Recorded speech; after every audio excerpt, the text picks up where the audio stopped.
Imagine a young man standing on a running track, surrounded by noise, movement, and expectation. His heart is racing, not just because he's about to run, but because he wants this moment to matter. The race begins. He runs hard, pushing his body forward, hoping that this time will be different. But when it's over, the crowd cheers for someone else. His name is not called, and it doesn't happen just once. It happens again and again and again. His name was Phil Knight, born in 1938 in Portland, Oregon, in the United States.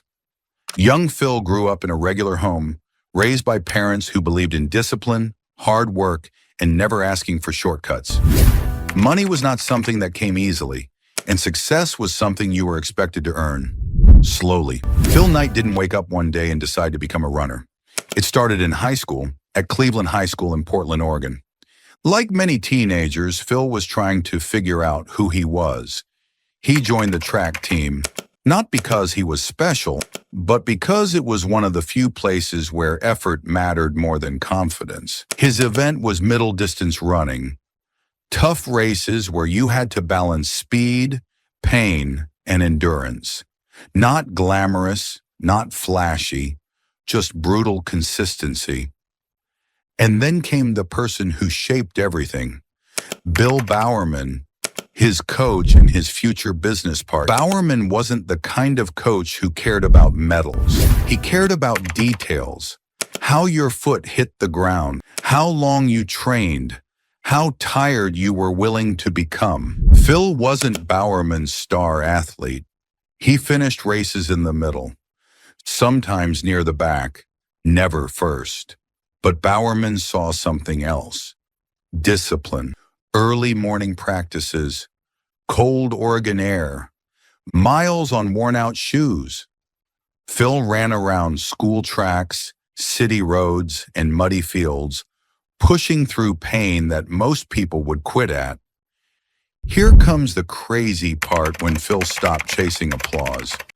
Instead of trying to prove people wrong on the track, he began wondering how the track itself, the shoes, the tools, the system, could be better. Because when you're tired of being judged, you either break or you build something new. And Phil Knight chose to build the birth of Nike, where the story truly begins. Before Nike existed, there was Blue Ribbon Sports, a small idea powered by frustration and belief. Phil Knight, a former runner, noticed that good running shoes were expensive and out of reach for most athletes. While studying business, he saw how Japanese companies were challenging big European brands and wondered if the same could happen in footwear. That idea took him to Japan, where he convinced a small manufacturer to let him sell their shoes in the US, even though his company barely existed. Back home, he sold shoes from the trunk of his car at track meets, reinvesting every dollar and surviving on faith more than profit. Blue Ribbon Sports wasn't glamorous, but it was growing, and it proved the idea had potential. As Blue Ribbon Sports grew, Phil realized a hard truth: as long as he depended on someone else's shoes, he would never control his future. Together with his coach, Bill Bowerman, he began experimenting with designs, obsessed with making lighter and faster shoes for real athletes. Eventually, they decided to create their own brand.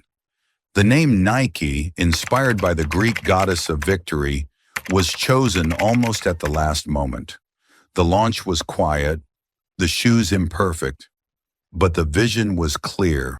Nike was built by people who understood struggle, not success, and that mindset would become the brand's greatest strength. How Nike grew from small business to global brand. In the early days, Nike did not make much profit. Most of the money it earned was used to make more shoes. The company looked successful from the outside, but inside it was always struggling with money. What made Nike different was trust. Athletes liked the shoes and talked about them. Coaches noticed the quality. Slowly, more runners started choosing Nike, not because of ads, but because the shoes worked. Nike focused on helping athletes perform better instead of just selling products. They listened to athletes and improved their designs. Over time, this focus brought profits. Nike then entered new sports step by step and worked with strong athletes who matched their values. Growth was slow, risky, and sometimes painful, but it was steady. Nike did not become global overnight. It grew slowly, learned from mistakes, and became strong before the world noticed. The Michael Jordan moment, the risk that changed everything. In the 1980s, Nike was still a growing company. It was popular with runners, but in basketball, it was almost unknown. Big brands like Adidas and Converse were already working with famous players. Then Nike noticed a young basketball player named Michael Jordan. At that time, Jordan was talented, but he was not yet a global star. Many people did not believe he would become special. Even Jordan himself did not want to work with Nike at first. He preferred Adidas. Nike really took a big risk. Instead of treating Jordan like just another athlete, Nike built a shoe and a brand around him. They listened to what he wanted and gave him something no one else had offered: belief and freedom. The shoes were called Air Jordan. When they launched, the shoes were bold and different. Some leagues even tried to ban them.